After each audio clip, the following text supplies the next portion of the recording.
Lecture de la première lettre de saint Paul apôtre aux Corinthiens. Frères, quelqu'un pourrait dire: comment les morts ressuscitent-ils? Avec quelle sorte de corps reviennent-ils? Réfléchis donc. Ce que tu sèmes ne peut reprendre vie sans mourir d'abord. Et ce que tu sèmes, ce n'est pas le corps de la plante qui va pousser, mais c'est une simple graine, du blé par exemple, ou autre chose. Ainsi en est-il de la résurrection des morts. Ce qui est semé périssable ressuscite impérissable. Ce qui est semé sans honneur ressuscite dans la gloire. Ce qui est semé faible ressuscite dans la puissance. Ce qui est semé corps physique ressuscite corps spirituel.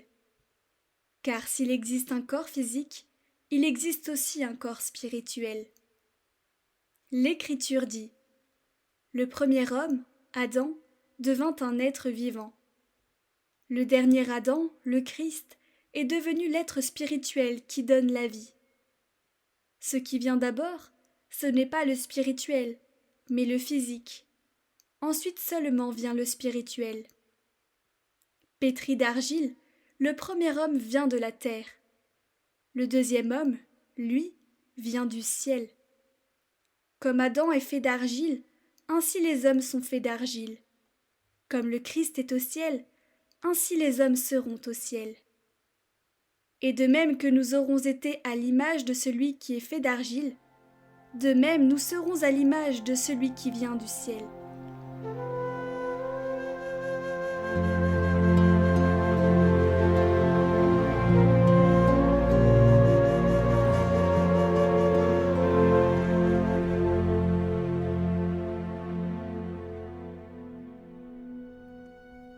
Je marcherai à la face de Dieu, dans la lumière des vivants.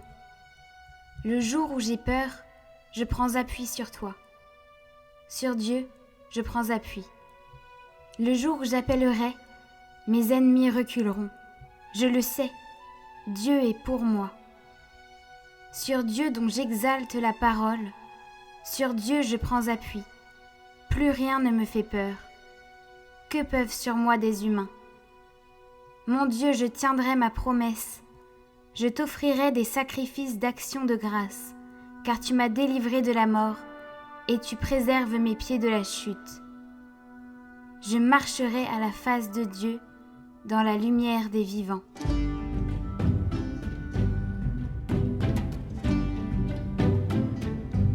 Évangile de Jésus-Christ selon saint Luc. En ce temps-là, comme une grande foule se rassemblait, et que de chaque ville on venait vers Jésus, il dit dans une parabole: le semeur sortit pour semer la semence, et comme il semait, il en tomba au bord du chemin. Les passants la piétinèrent, et les oiseaux du ciel mangèrent tout. Il en tomba aussi dans les pierres. Elle poussa et elle sécha parce qu'elle n'avait pas d'humidité. Il en tomba aussi au milieu des ronces, et les ronces, en poussant avec elle, l'étouffèrent. Il en tomba enfin dans la bonne terre. Elle poussa, et elle donna du fruit au centuple. Disant cela, il éleva la voix. Celui qui a des oreilles pour entendre, qu'il entende. Ses disciples lui demandaient ce que signifiait cette parabole. Il leur déclara: à vous il est donné de connaître les mystères du royaume de Dieu, mais les autres n'ont que les paraboles. Ainsi, comme il est écrit, ils regardent sans regarder, ils entendent sans comprendre. Voici ce que signifie la parabole. La semence, c'est la parole de Dieu. Il y a ceux qui sont au bord du chemin, ceux-là ont entendu.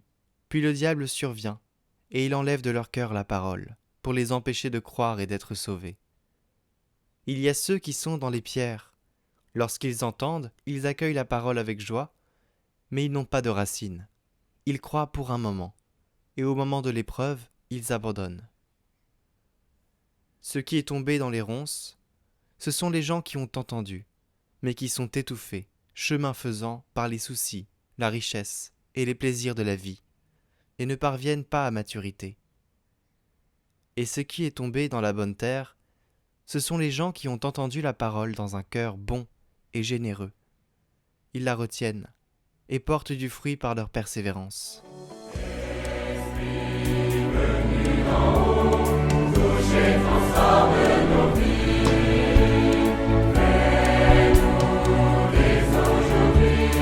Sortir et porter